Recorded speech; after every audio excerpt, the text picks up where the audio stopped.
L-sponsors tiegħi tal-programm Il-Verità huma Isadora ta' Beauty ta' taslima għal xari, Lourdes Opticians ta' San Ġwan għan-Nuċċali, Irena Izaeva ġewwa l-Awra għad-Dwiefer u Buzzka tan-Naxxar għall-Ilbiesi.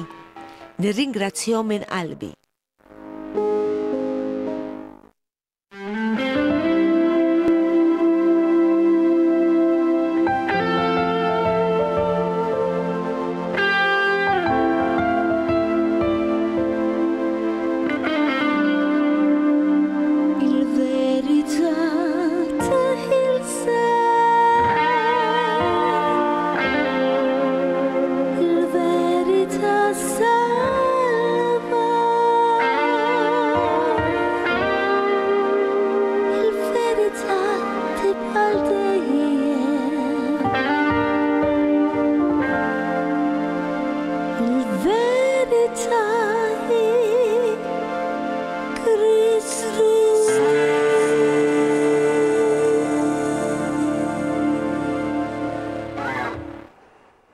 Eżis telespettaturi ta' F-Living nilqakom għal dan is-sit programm Il-Verità.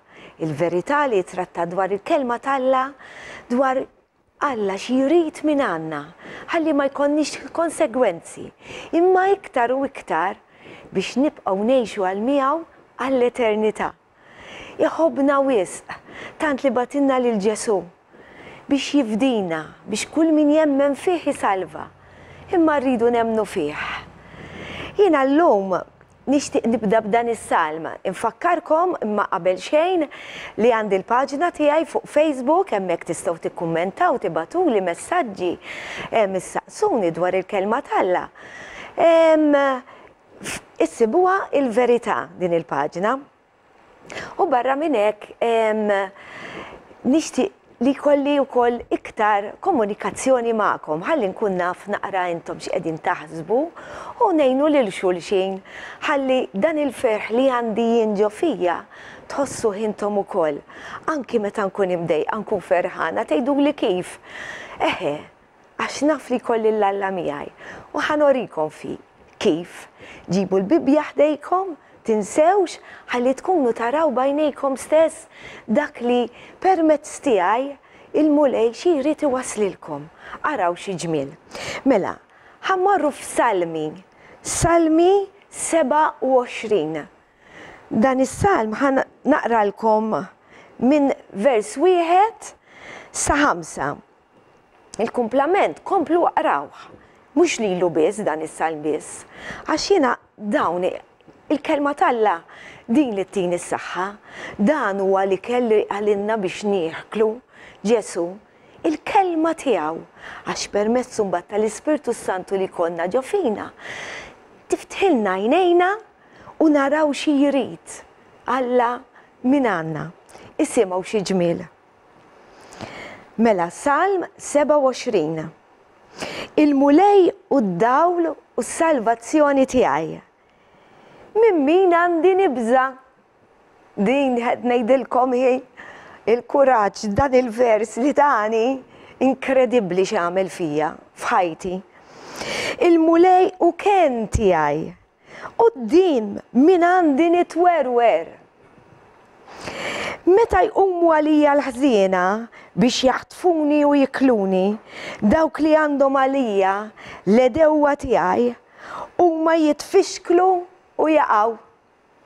Imqar jekk eżerċitu jqum għalija, eżerċitu ġifieri ċormanista tal-armata, xejn ma tibża qalbi. Imqar jekk gwerra tqum kontrija, jien nibqa' qalbi qawwija. Ħaġa waħda tlabt il-mulej, ħaġa waħda nfittex li nammar f'dar il-mulej tul il-jiem kollha ta' ħajti biex nitaxxaq bil-ħlewwa tal-mulej jienu nħares lejn it-tempju tiegħu għax hu jaħbini fl-għarix tiegħu meta nsib ruħi fil-għawġ. Jistorni fis-sattra ta' daru fuq blata floli iqedni. Ħanaqra sem il-kumplament aqraw intom. Xi ġmielux Mela allura l-għanna dan kollu minant Alla. Għalfejn noqogħdu naraw x'jagħmlu dak u ħaddieħor u nippruvaw u niġġudikaw lil ħaddieħor. Meta tinsewt li meta nippuntaw subajna lejn xi ħadd, tlieta oħra jkunu qed iħarsu lejna. Dan li ngħid lilkom ikun qed ngħidu għalija jien ukoll. Jien m'iniex perfetta bħalkom. Jien bis-saħħa ta' Kristu salvata, bis-saħħa tad-dem tiegħu. Temnu x'għamel id-dem ta' Kristu? Jew nibqgħu naraw kif sankissru lil ħaddieħor. Jekk id-dem ta' Kristu anka jibdilna lilna, jieħolna minn daw il-ktajjen ta' din id-dinja, għalfejn iġġudikaw lil ħaddieħor. Ħanorikom filmat dwar waħda kulħadd qabel ma sabna Ġesu kien jgħix. Konna edewwa u għamilna x'għamilna. Imma konna ma konniex ta' Alla. Din l-istorja titratta dar waħda mara li kienet saħant sitra prostituta. Min għamel ħaġa u min għamel ħaġa oħra ta' fid-dinja, ħadd mu perfett ħanerġa' nsemmilkom. Imma il-mulej kien saba, mhux tal-li il-mulej kien saba, bdiet tixxierek maħuta tmur il-knisja mal-knisja, mhux tal-li hekk tant kibret fil-kelma Alla li saħan sitra wkoll kienet tallem il-kelma tal-mulej, imma ġara xi ħaġa. Ġara xi ħaġa verament sabiħa li it-tifel tal-paster u bdew jinħabbu u kienu qegħdin jippreparaw għaż-żwieġ. Imma kien hemm ġrat xi ħaġa. Imma dak li jkun irrid Alla li qiegħed fil-pjan Alla ma jħassru ħadd ħanejdilkom jien. Araw dan il-filmat.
Nilqakom għat-tieni parti.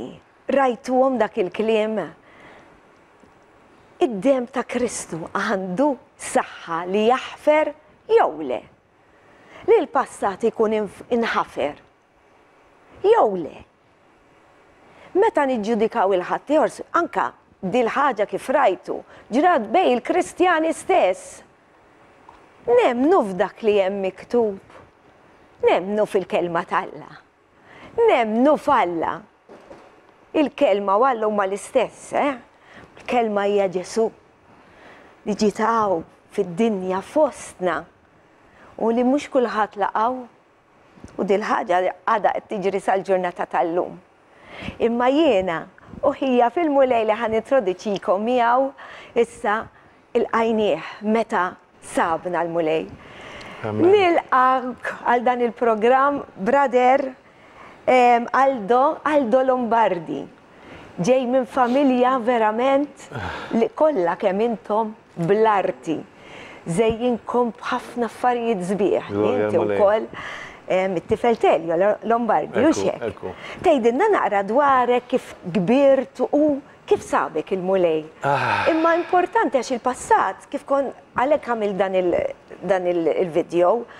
Għax aħna nitwildu b'natura li tagħmel ħażen. Mux nitwildu bil-nubiet. Għax dik oħra. Ma spiegajtielhom. Anka meta konna trabi, nafu ngħidu le, alla volja ma nafux nitkellmu. Jekk ma nkunux irridu xi ħaġa, ħanollu rasna. Tarbija fidejn l-om hekk tagħmel jekk ma tkunx trid iktar ħalib jew hekk. Tiferi mill-ewwel taftejt le qabel ma tkun taftejt iva. Imma il-mulej provdinna din it-triq. Issa, it-triq kif ipprovda lilek. Kif waslek għal-għandu. Nżid ma dak li għat inti fuq id-dem ta' Kristu. Għax ħafna jaħsbu illi aħna salvati bl-emil li namlu aħna, b'ħafna affarijiet li namlu aħna, eccetera, eccetera.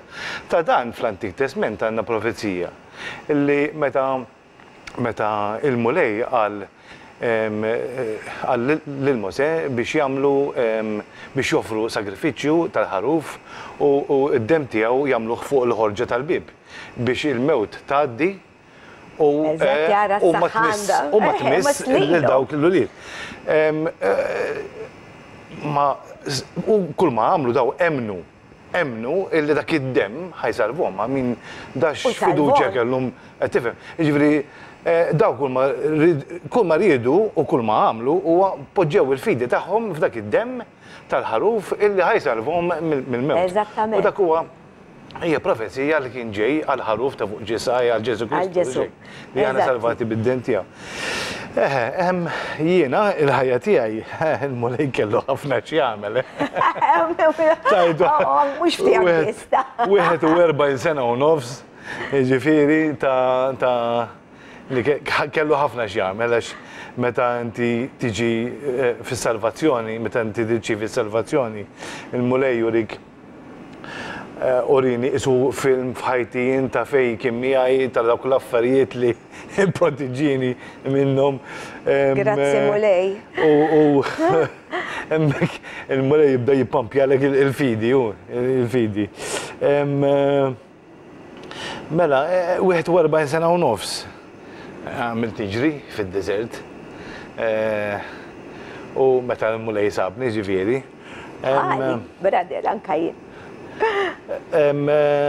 U mbagħad intqajna ma' xi ħadd li għallinna biss bil.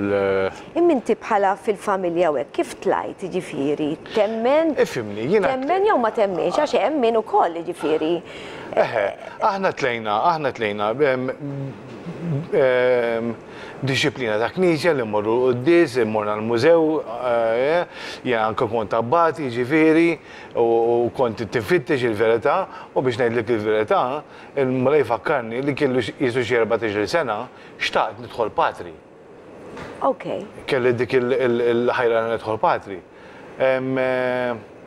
Però l-mulej ovvjament kellu pjanijiet oħra għalija illi nkompli ngħix il-ħajja u ngħaddi minn dak li ridni ngħaddi. Għax ovvjament soldat tal-mulej ma jistax imur soldat tad-dinja ma jistax imur għal-gwerra qabel ma jkollu training.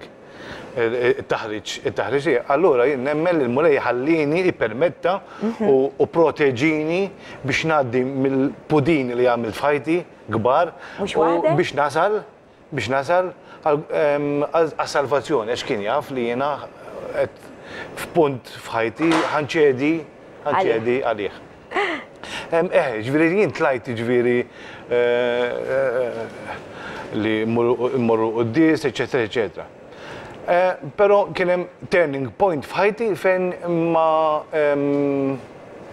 bdejtx nagħmel komunikazzjoni ma' dak li kont qed nisma' u ma' dak li kont qed nara u flok inġbid aktar viċin mort aktar il-bot. Li inti tispiċċa u mbagħad tibda tgħid mela la mawx tipu ta' verità. Kif ħanamel jiena? Vera jeżisti Alla jibdew dak il-mistoqsijiet. Għaliex? Għax imbagħad jien wara żirt naf li ma kontx imwieled mill-ġdid, bħalma qal l-Apostlu Pawlu, il-bniedem bla spiritu ma jistax jirċievi l-affarijiet tal-mulej. Allura inti tidħol kaxxa vojta u toħroġ kaxxa vojta. Ħanħalluhom bil-kurżità. Ħalli ngħaddu l-ewwel għar-riklami u mbagħad inkomplu insegwu l-istorja tiegħek sakemm inti il-mulej sabek. Amen. Narawkom dat. Il-verità tibqa' dejjem.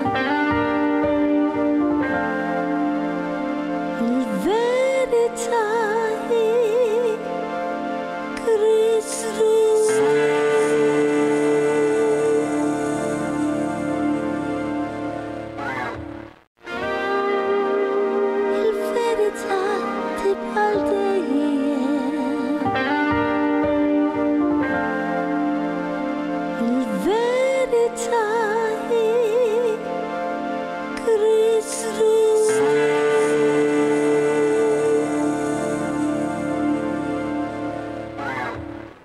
Nilqawkom għat-tielet parti ta' dan il-programm. Jekk issa il-ħaqtu l-programm bħalissa jien għandi mistieden hija fil-mulej l-Aldo Lombardi li diġà għalinna dwar ftit mill-passat tiegħu fej wasal f'mument li għalkemm trabba familja fidi lejn Alla imma ħass beda jmur lura minn flok il-qoddim fil-fidi. Din tiġri ħafna ġifieri anke fiż-żgħażagħ anke fina ġifieri xi ħaġa komuni ta' ġifieri. Inħalli fidejk. Eżattament. U mbagħad tibda tistaqsi l-mistoqsijiet jekk veri jeżistix Alla, eċetera, eċetera, x'tibda tara ċertu affarijiet li ma jaqblux ma' dawk li qed jiġu predikati u mbagħad tispiċċa ġifieri you go your own way. Fimt? Nimmaġina ngħidlu grazzi mulej għax kieku ma morx in my own way, kieku l-mulej ma kienx isibni. Għax m'hawnx xahar milli jista' jkollok fidi għamja, aħjar titlef il-fidi milli jkollok fidi għamja u tkun birda. Vera ta'. Iktar il-mulej għandu ċans isibek hemm, milli inti temmen xi ħaġa bajnek magħluqa u m'għandekx prova tagħha speċi tal kif naqbad ngħid. Aħna vera l-kelma tal-Alla tgħidilna aħna nimxu bil-fidi mhux b'dak li naraw. Però aħna bħala Kristjani, jien bħala Kristjan nitkellem għalija nnifsi li jiena mwieled mill-ġdid mill-Ispiritu, ma nistax ngħid li għandi fidi għamja. Il-mulej dejjem kabbar lil-fidi. Insomma, fej spiċċajt. Għandna l-prova. Eżatt, il-kelma tal-Alla hija l-prova ta' kollox. Eżatt. U hemm ix-xhieda wkoll li jgħidu li daw raw bajnihom stess. Ukoll il-kelma tal-Alla tgħidlek ġifieri mhix fidi għamja, nafu x'qegħdin nebda għax kieku asħaq. Għedin namlu dan il-program kiku biss u ġejna unek. Fidi għamja li jien meta jgħidu l-ek isma' inti x'int tmut. Mara tmut tmur il-purgatorju u ma tafx li dal-purgatorju jeżisti. U waqqas provi fil-kelma tal-Alla. Eżatt, semmejtilhom x'kubilazzjoni qedtilhom. Per eżempju, li immorru l-ġenna jew l-infern, għandna provi Prova, tagħha. eżatt. Qalu Kristu. Kristu tkellem aktar fuq l-infern milli kellem fuq il-ġenna. Għal-raġuni li ma jridniex imorru hemm. Eżatt, eżatt. U għandna provi tagħha, issa barra minn hekk, Kristu stess qal li l-ispirtu li mpoġġi jinġo fikom jiexħal tal dawk l-affarijiet li jien ngħidilkom u għattilkom. Ġifieri, ment inti tkun qed taqra l-kelma tal-Alla u tibda ssib fiha min jemmen fija, dimmen mewta ħajja, eccetera, u hemm il-ġenna u hemm l-infern, eccetera. L-ispirtu li hemm ġo fina jiexet.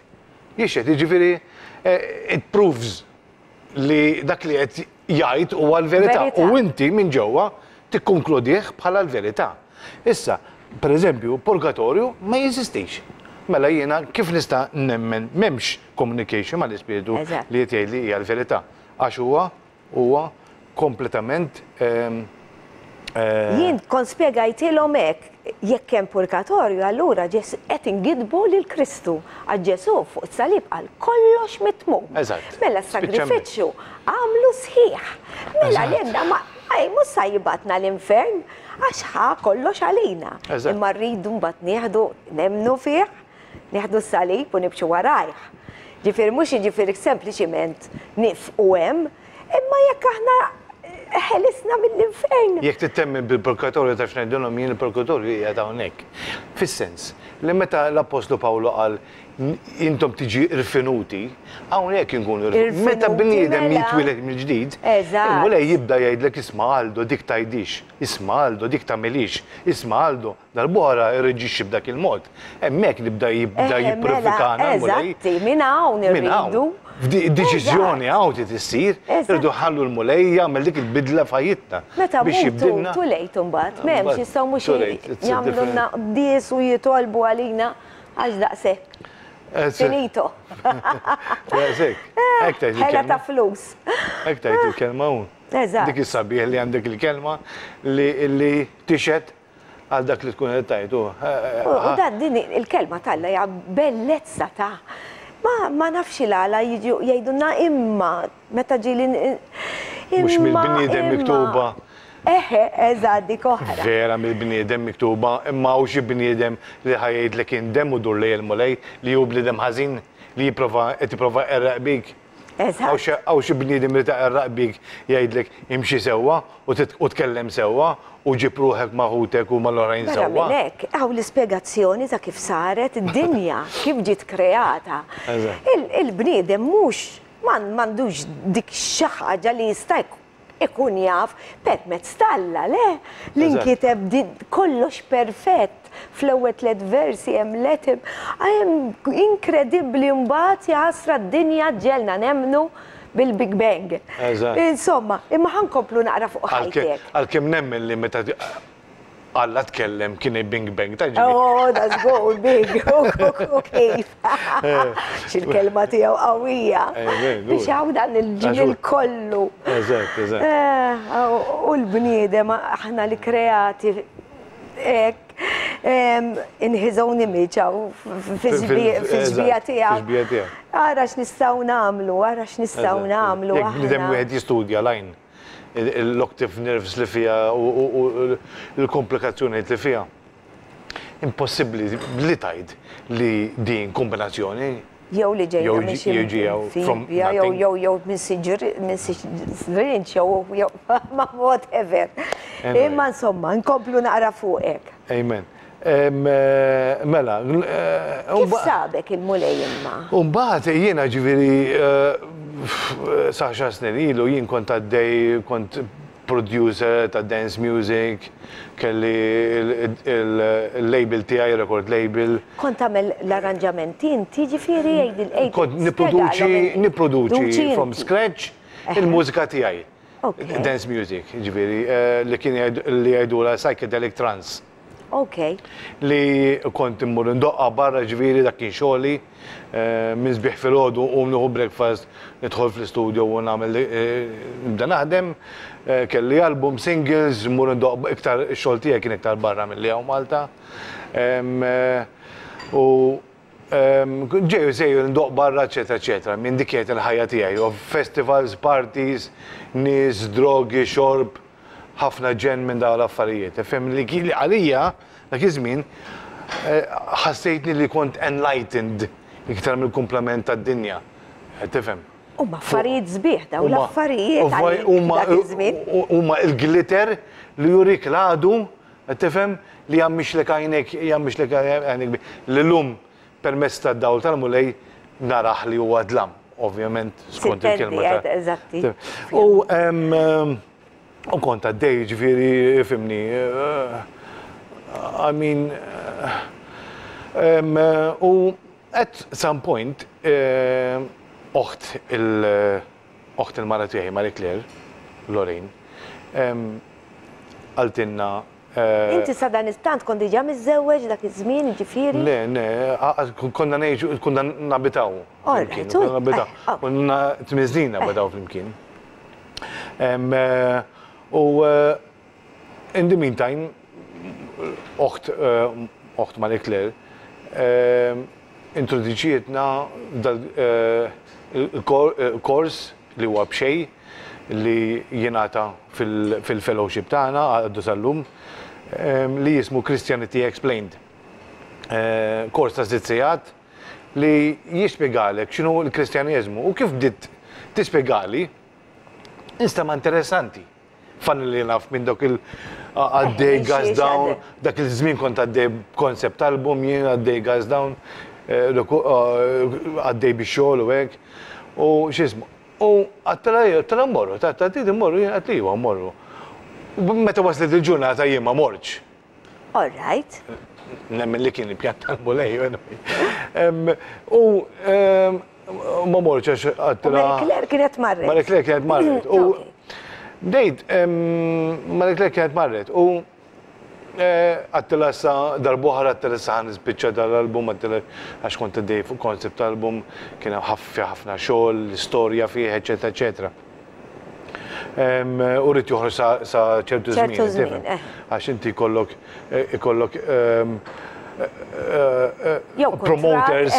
promoters, lex il-label tiegħi stess. Ikollok promoters minn mad-dinja kollha Brażil, Indja u dal-affarijiet postijiet illi huma kun ibbukjaw biex inti tmur id-doq. Ġifieri ara kemm kont diġà popolari inti. Żgur barra minn Malta. Wow. Eżatt. Għax huma x'in ikun jafu għandek music ġdida, qed tiġi promoti għadha, ikunu exclusively jriduk biex iddoqlhom music ġdida. Sintendi għax qed tipproduċi huwa tajjeb ukoll fis-sens għalihom. Eżatt għalihom, qed tifhem. U insomma spiċċajt u dan u għaddit xi sena biex naqtalek fil-qasir u jiena qatt ma mordi ġifieri. In the meantime, il-mara tiegħi marred, ħadet pjaċir, għad li ħana ġammur, u marret, u spiċċatu kollu dal-kors, ta' sija, xumma, għasmu l kif trid, il-kumdita tijak. U insomma, u bdiet mur il-fellowship u koll. U jimbdejt ninħaraq minn ġewa, bdiet taqlibili. Għattela inti taqlibili. Għattela jew Kristu tijak, għattela jew jinta. U bdiet lejla, xan bdiet nara l-bidla fija, fil-li tilbis minn iskilza u fuq u fil-li d-dublezza, unek għattela t-tissir izek ma nafxiex, jien, għattela kif tilbis, ovvjament kienet tilbis diċenti tal-età tagħha u kif suppost. Xorta sabiħa. Xorta sabiħa. Imma l-għadu jibda jiffrustra ruħu.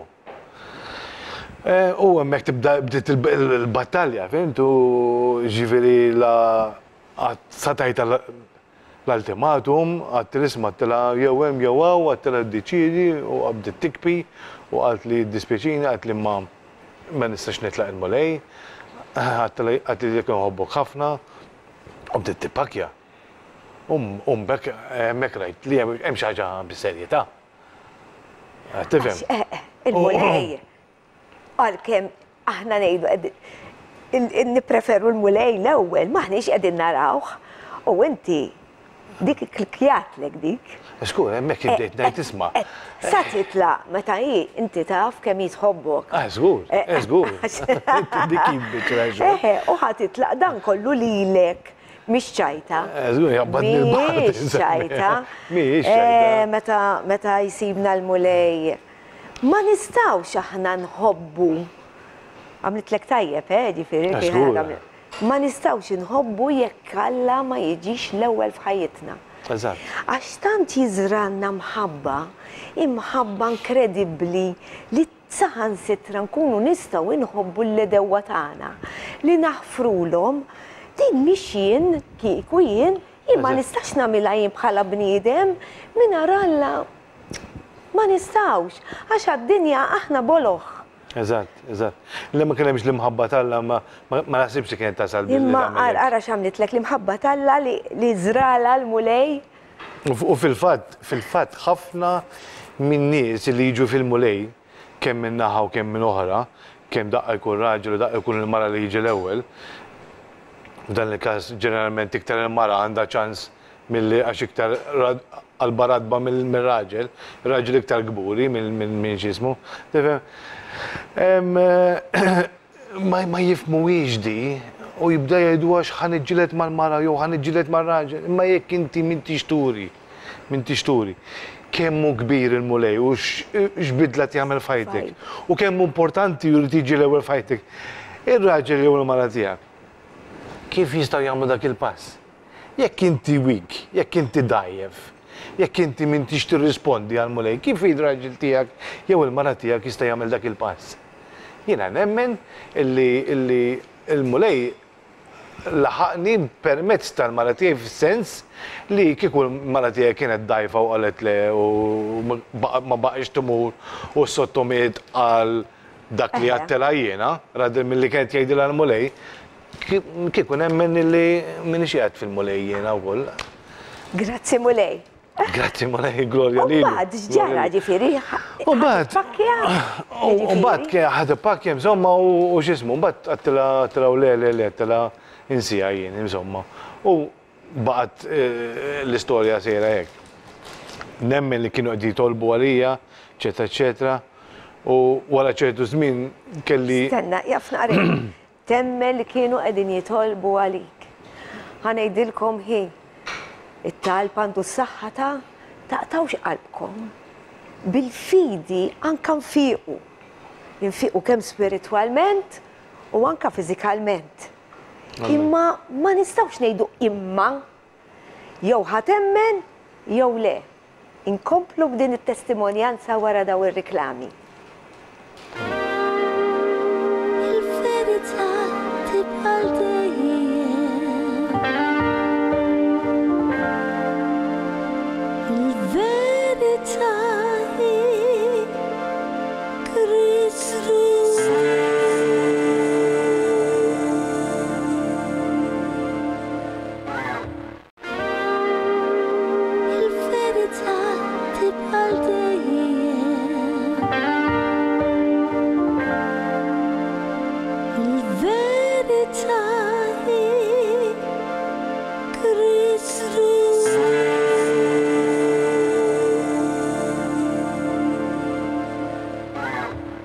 Il-verità hi Kristu, jekk ma jkollix din il-verità ġo fina, mamma mia kif sa nikkumbattu din il-ħajja. Imma bis-saħħa tiegħu iva. Ħankomplu naraw din it-testimonjanza verament qawwija. Ta' hija fil-mulej, kull testimonjanza ta' tkun qawwija. Inja affarijiet kbar jagħmel magħna l-mulej.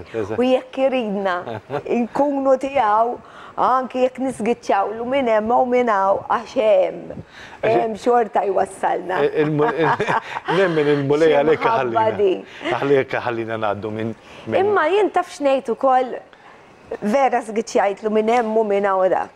Issa llum il-ġurnata bl-esperjenzi tiegħi wkoll kif qed tagħmel inti llum bil-testimonjanza tiegħek, inkunu nistgħu ngħinu lil ħadd ieħor. u nifmuhom mhux ngħinuhom biss. Eżatt. Għax inti trid tkun fiż-żarbun tal-bniedem Ekku, hekk biex tgħid il-kelma tifmu. wkoll.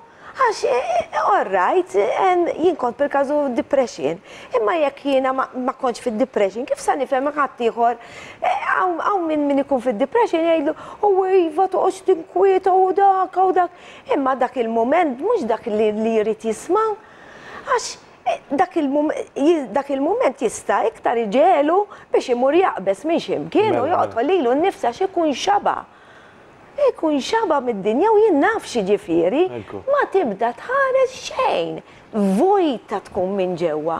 Imma ħanejdilkom il-mulej mlini ta' mhux vojta.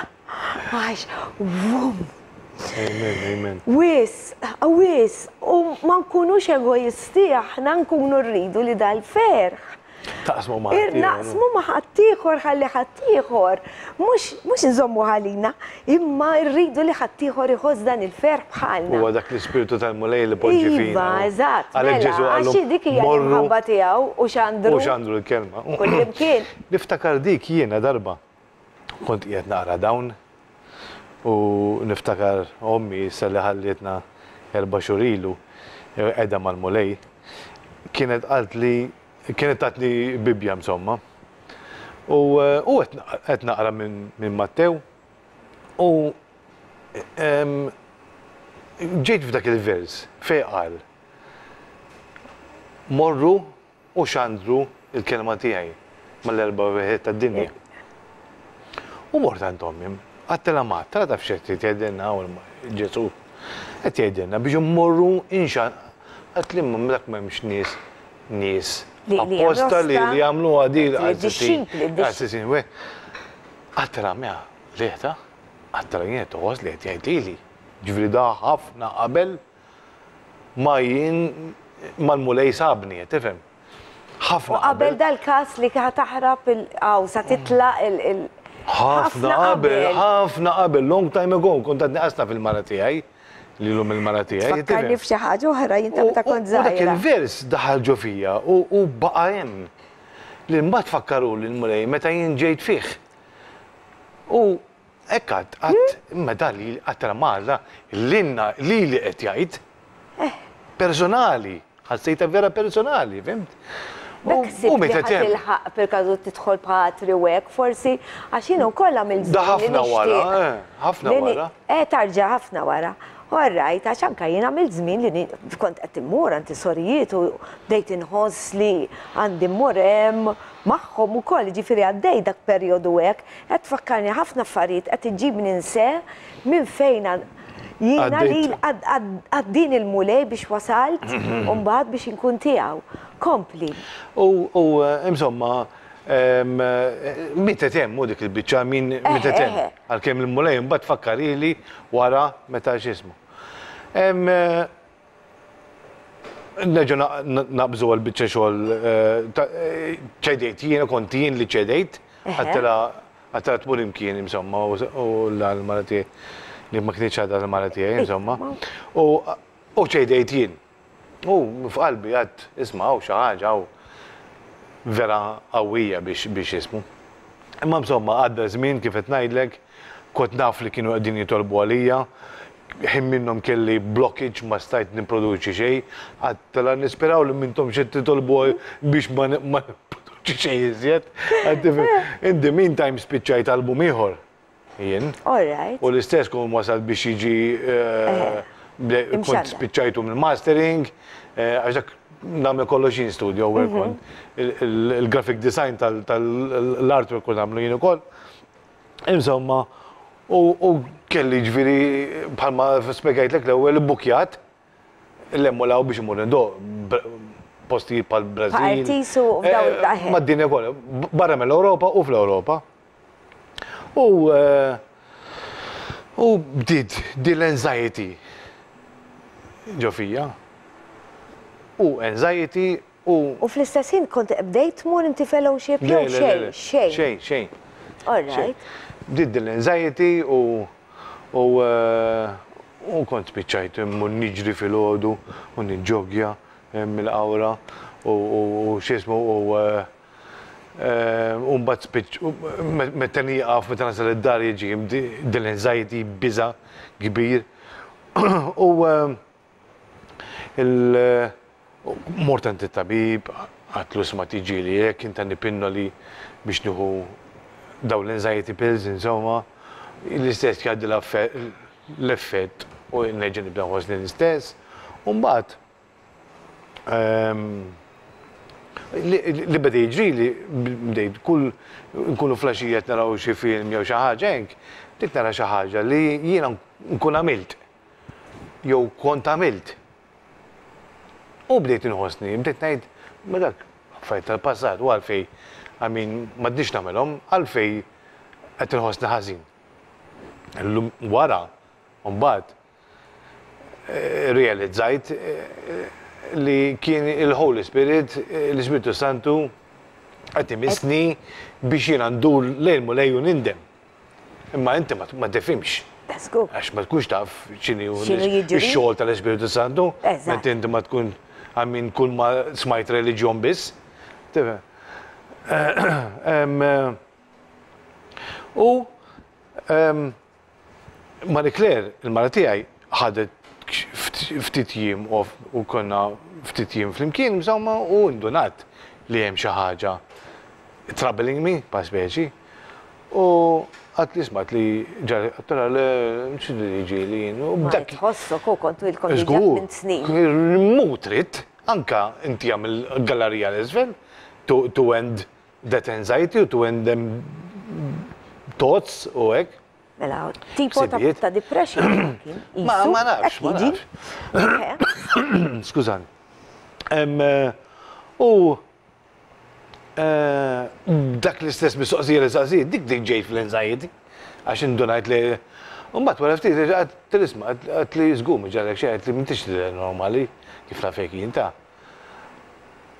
U insomma, u għadt tal-għaxek, u hekk u dan, u sabaħ u dalam. U għatlu t-tix kas, għatli inti jitlob maħfra mulej, u nitlob maħfra mulej, għattela mela mulej ħajak fil-lili, il-gidba ta' xitanu. Diki. Il-gidba ta' xitan, la' tal. Int, mux ħajak fil-lek, għalla xħajak fil-lek, int bis-serjeta, ġofija, fimt? U għetni da t-toma tal-għajs, u għamlet fuq nofsi, għet s-sielet miħaj biex nindem u ma natix kas u nati kollox il-mulej u għek. U mi spiċċajt bid-muħ fajnija, nikpi mal-ar tal-kubtejja, nitlob maħfra u nikpi esni tarbija, ġifiri. Għod li għamilta ġifiri. Gloria l-Melej, zgur. Li u. Jisek ħassejt, min jafx ħassejt dak il-pis. Ħassejt vaguni, jisek train siħam kemmina u Switzerland. Għabbis li dmuħan kalili. Peace, minn fuq ruħi, ħajti. Toqol kbir, enormi, fimt? U ħassejt vojt u mimli fl-istessin, bil-glorja. Għastajt nifem, xiet iġrili, emmek, il-mara tijaj bil-ferħ, irċivit il-gift of tongues tal-resin, u bdiet xismu. U fitu, soppressatu, xħazbit laħat fiex kelli, l-għattila l-lallu. Għattila dak xinu kemmu sabiħ. Dik xlingwa għattila kemmi sabiħ. Fimt? Ġviri kont diġà mifquħ bl-Ispiritu Santu jien, bil-glorja tiegħu, tifhem. U dik ħasbet laħat fiex kienni, fimt? Għattara dak x'inhu? Għattara xi ġmiel ta' vuċi, xi ġmiel ta' ħoss. U hemm jiġifieri hekk tajtha bis-saħħa li l-mulej inqeda bi Claire. Xi ġmiel, xi ġmiel. Il-mulej kbir, il-mulej kbir. Ħafna kbir. Da dmuħ bil-ferħ. Amen. Bil-ferħ. Da l-ferħ tistgħu tħossuh intom. Da l-ferħ jista' jkun il-ħin kollu fikom. Hemm skrittura li inti ġelitek ukoll li qed li fuq batli li tħalli kollox u timxi wara. Għax jiena kif. Għax fil-fatt nistgħu naqrawha u ngħid li d-direttur ukoll ikun jista' qiegħda wkoll ħalli tkunu tistgħu tarawha intom. Meta kien hemm dak is-Sinjur mela Mattew. Mattew kapitlu 16. Mela Mattew huwa l-ewwel ktieb mela mit-Testament il-ġdid. Kapitlu 16. Vers 24.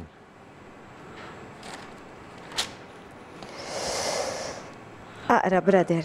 And so on. Imbagħad Ġesu qal lid-disċipli tiegħu jekk xi ħadd irid jiġi warajja, ħajjiġħad lilu nnifsu u jarfa' salibu u jiġi warajja. Anka għax kull min irid isalva ħajtu jitlifha u kull min jitlef ħajtu minħabba fija jisiba. Għax jiswilu bniedem jekk jirbaħ id-dinja kollha u jitlef ruħu. Jew xi jagħti bniedem flok ruħu. Għaliex jiena, bħalma spjegajtlek, kont in the process illi jiġi album ieħor irrealizzjat. U jiena kelli kontratti mal-Wirikuta, mal-distributor tiegħi ġol Awstrija li qed jistenna xogħol minn għandi. Plus hekk kont ibbukjat postijiet differenti biex imur indoq il-materjal ġdid tiegħi. Differenti kon DJ ukoll, DJ sort of. Undoq live ukoll. Undoq live bl-istrumenti, computer, synthesizers, etc.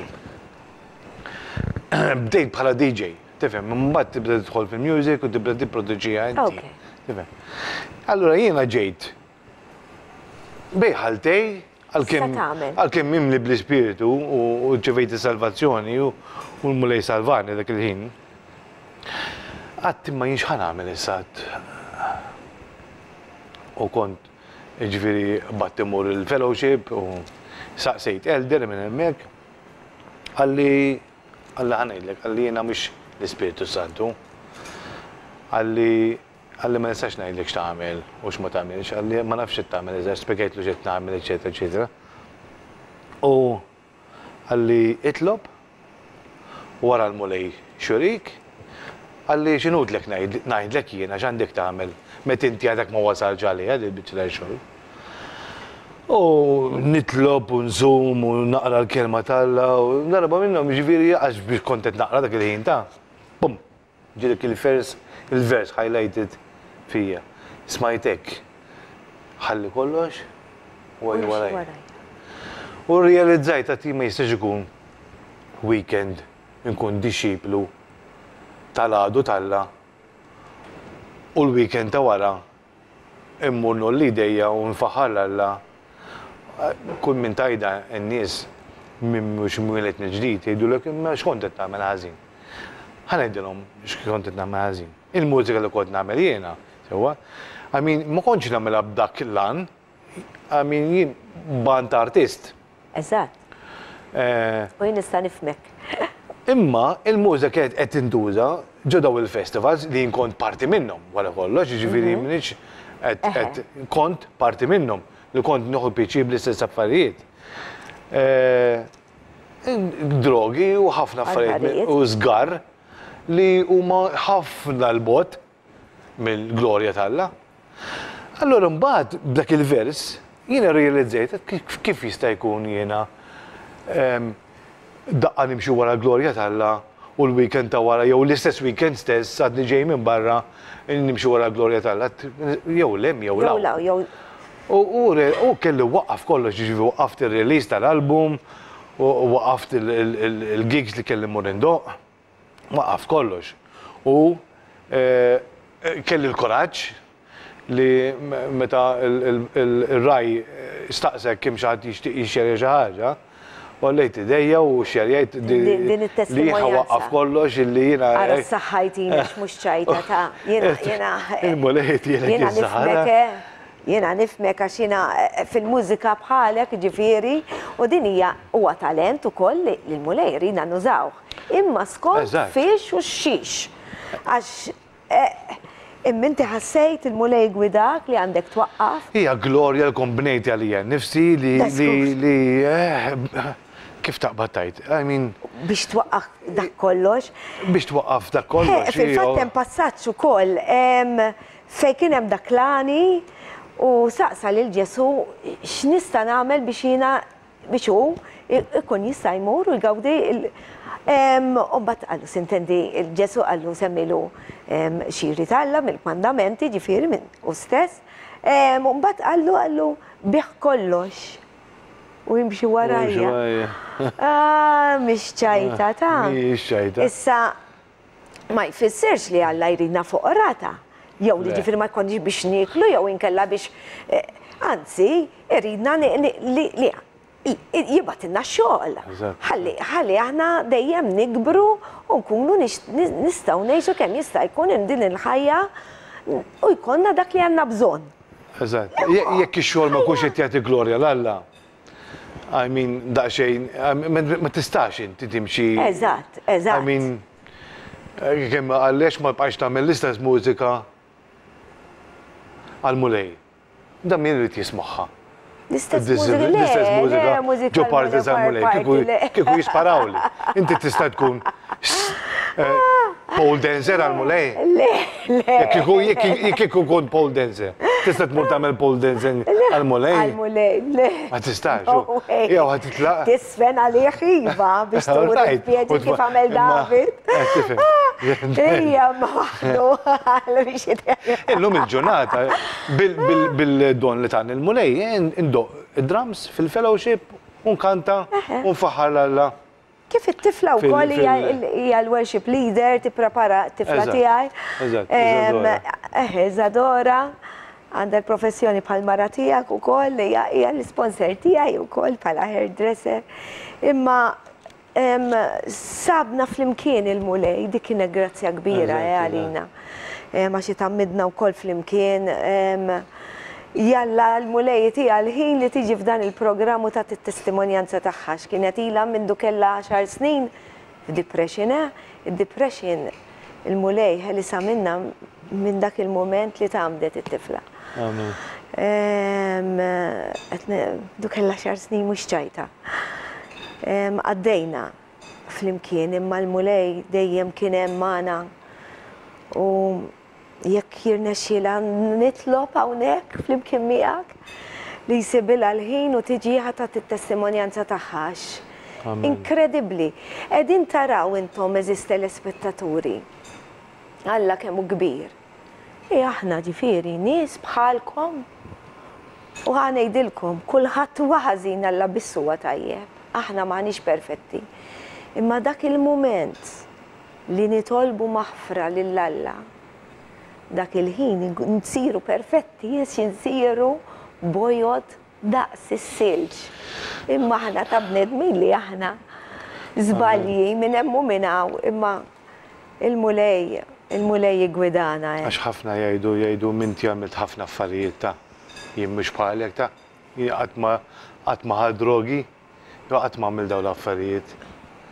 Ma jifhmux illi huma waqgħu xorta minn glorja tal-Alla. Ma jifhmux illi kull wieħed waħda minna għandna n-natura li tħobb id-nub. Kif għedna fil-bidu kemm il-darba qed it-telespettaturi wkoll li qabel ma naċċettaw lil Sidna Ġesu Kristu bħala s-Situ s-Salvatur tagħna. Nemnu li miet għalina u rxoxna u nitolbuh maħfra u nitolbuh biex jibatilna l-Ispirtu Santu u kif għalinna u mbagħad immorru nitamdu u kbar iridu nitamdu. Mhux għax il-mommudija li salvana ma l-fidi li salvana imma għalinna biex nitamdu. Allura rridu nobduh. Il-mommudija hija talba skont il-kelma tal-Alla dak li tfisser. Il-kelma tal-Alla tgħid li aħna sakemm nagħmlu naslu għal dak il-punt, inkunu l-edewwa tal-Alla. Għax inkunu għadna aħna it-tfal tax-xitan. Imma għandna din il-wej. Ma jimnuwiex. Din it-triq iva. Meta tgħidulhom nkunu tfal tax-xitan. X'tagħmel anke fejn nista' mmur tidħol klawsura u tingħalaq hemm. Le, mhux hekk is-salva. Billi nagħtu ħajjitna u niftħulu qalbna lil Ġesu. Ħanaddu għar-riklami ħalli mbagħad ngħaddu għall-aħħar parti. Ibqgħu hemm. Il-verità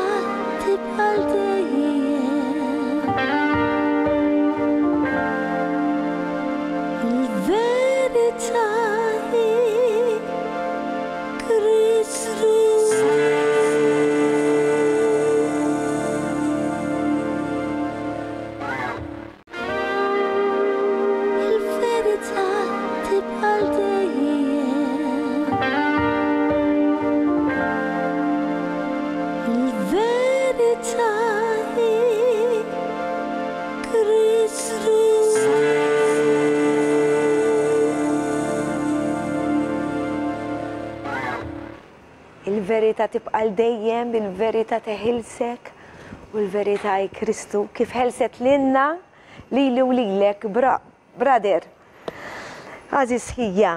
U issa għadek għaddej għax nara ħafna post minn tiegħek, tevanġelizza ħafna u dedikajt issa wasal f'punt li xogħolok huwa dan tevanġelizza. Jew għandek xogħol ieħor inti.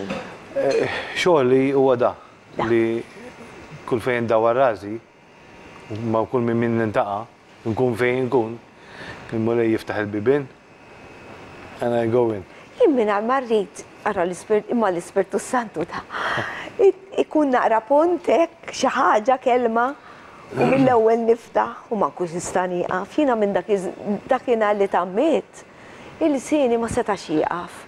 U din hija grazzja minn Alla li tani dan il-programm biex jiena u flimkien bħalek u oħrajn li kolli mistiedna nkunu nistgħu nuru x'għamel magħna biex wassalna wkoll għal għandu u x'qed jagħmel issa wkoll magħna. Amen. Ħafna minn nies jgħidu, dak kien hekk u dik kienet hekk u kienet tagħmel hekk. Hekk bdejt il-programm illum. Mose qatel. U anka Pawlu. U Pawlu qatel, u Pawlu. Dak Alla. David kien wieħed mill-ikbar idolatru li bat il-ġismu biex ikun frontline, biex imut biex joħodlu l-mara. U kellu dak in-nisa kollha. Imma x'ġaralhom daw? Nidmu. Eżatt. Kollha ġew l-indiema. Kollha ġew l-indiema. U l-mulej daw kienet ifittex. U David kien l-unika wieħed mit-Testament il-qadim li kellu l-Ispirtu Santu wkoll.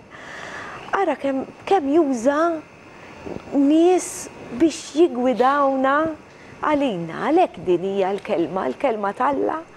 Jaħasra iftħuh dak il-ktieb. Il-kelma tal-Alla u ċċekkjaw anka dak li qegħdin ngħidulkom aħna. Dejjem iċċekkjaw mal-kelma tal-Alla għax Alla ma musta jikdeb qatt. Imma dejjem ix-xitan irid jara x'jagħmel. Id-dnub mhux għax jittantana x-xitan, imma id-dnub hu meta naqgħu għat-tentazzjoni. Għax anka Ġesu it-tantat ix-xitan, imma ma waqax. U xitan ħanejdilkom, naħseb kemm il-darbettilkom, jaf il-kelma tal-Alla mill-bidu sal-aħħar ta' iktar minna. U jemmen li hemm Alla, u jemmen jaf fit-tmiem u xinu, u jixtieq li t-tmiem tagħna ikun bħal tiegħu. Ara tasbu li qiegħed l-infern ta' dak li għalissa mhux qiegħed l-infern. Għax jgħidulek, ħafna nies jgħidulek innemmen falla, u fil-fatt il-kelma tal-Alla jgħid li x-xitan ukoll jemmen falla, imma l-infern sejjer. Xina sa' żmienu. Għax mhux temmen li tieħdu bil-fidu tapplika f'ħajtek. Eżatt. Dik il-biċċa ta' xogħlu. Eżatt, għax ħafna jgħidulek jien nemmen fi Kristu, imma mbagħad ma jemnuħx fl-istess ħin. Hemm differenza. Aw ħafna jien waħda minnhom hekk kont, mindu kont żgħira. Imma qed nara qed ngħidlek inti qed tirrakkonta l-ħajja tiegħek kif sabek il-mulej u bdejt toħodni naqra lura għal ċerti affarijiet li għaddejt minnhom meta kont żgħira li wasluni għal għandu ara naqra kemm ikun ilu għaddej. Maħna, kemm ħobbna. Isa bitzilla narajn. Xi ġmiel. Dok l-affarijiet li l-mulej. Xi ġmiel xi ġmiel. Il-biċċa ta' xogħol ukoll li bniedem jgħidlek ma il-kelma il-Bibja mhux mill-bniedem miktuba. Hija qednija l-ewwel ukoll. Li qednija l-ewwel. Jekk il-mulej ma ħallinix il-kelma tiegħu. Kif sa nkunu nafu? Kif ħankunu nafu? Aħna ma ħanix ngħixu fi żmien Kristu. Eżatt. Allura ma nistax nkunu nafu ċertu veritajiet. Kristu stess qal li warajja ħajġu ħafna Kristijiet.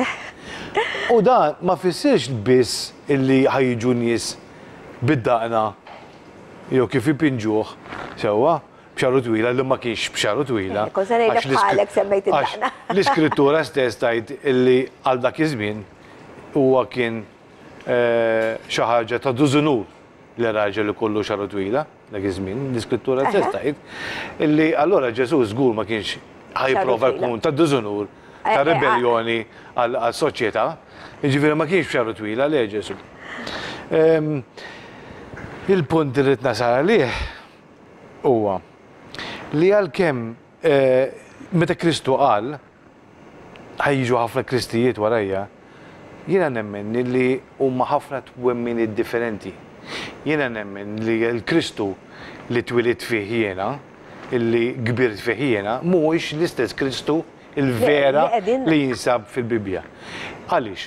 Għax li qatt ma bidilli ħajti, dak il-Kristu li qalu li nagħmel, il-Kristu li jiena kont qed nifolowja għalli biex nagħmel il-proġett. Il-Kristu li jiena għalmuni nifolowja għallu li biex nagħmel il-Grizma. Il-Kristu li jien kont nifolowja għallu li biex jiena nitlob talb repetut bħal Rożarju. Għamilt kollox li il-Kristu il-vera għal biex ma nagħmlux. Li mbagħad inti tirrealizza li huwa il-Kristu l-Antikrist rader mill-Kristu. Il-Kristu l-verità. Tal-verità. Jiġifieri jekk hemm ħafna twemmin differenti u dal-Kristu ma jinstabx hawnhekk, mela huwa Kristu fals.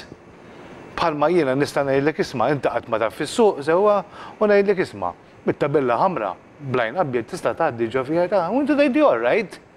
U inti dejjem tibqa' fuqi. Għax qatt ma tlajt għat-test, eċetera, eċetera. U ngħidlek isma' fejn tabella inti tista' parkja u inti qed tikkumela.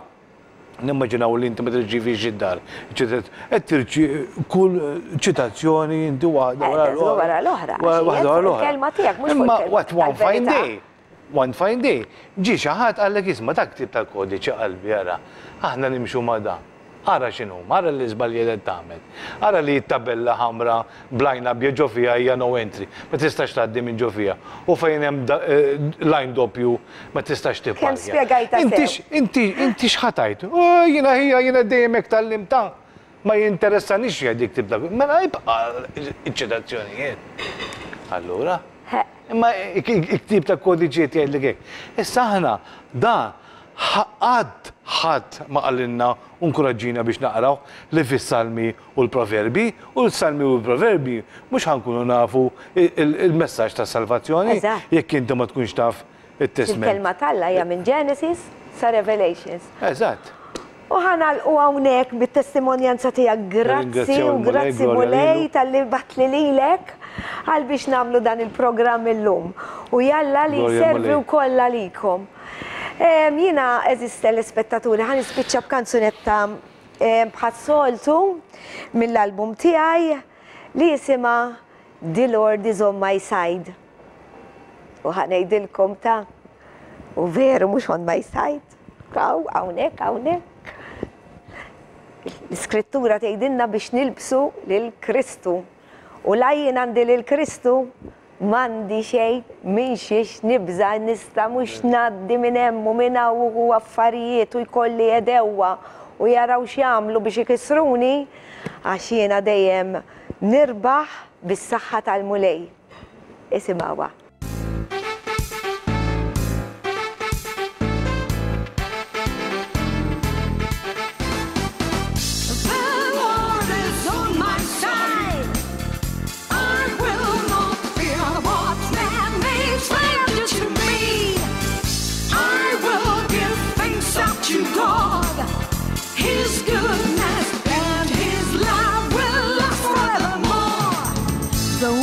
Troubles may pile up against me. When I call out to my Savior, He hears me. The Lord is my strength and He gives me my songs, and His blood, it has bought my salvation. The arms of His love, they enfold me, and He lifts me above my distress. Oh, give thanks to the Lord, for He is good, and His mercy is just endless. The Lord is on my side. I will not fear what man may tell to me. I will give thanks to God.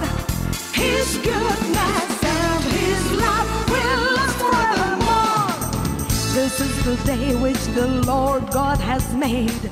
I will rejoice and be glad in it. You are the one who has showed us the light. I will praise you and lift you high. Though I walk through the valley of darkness, there's no fear of the evil one. Your spirit brings peace and brings stillness, and my soul is restored by your sound. The Lord is on my side. I will not fear what man may render to me. I will give thanks up to God. His goodness and His love will last forevermore. You are my shepherd and keeper. I have no fear of the reaper. You provide all my needs, and you fill up my cup, and you calm all the storms of my life. The arms of your love, they enfold me, and you lift me above my distress. I give thanks to you, Lord, for you are good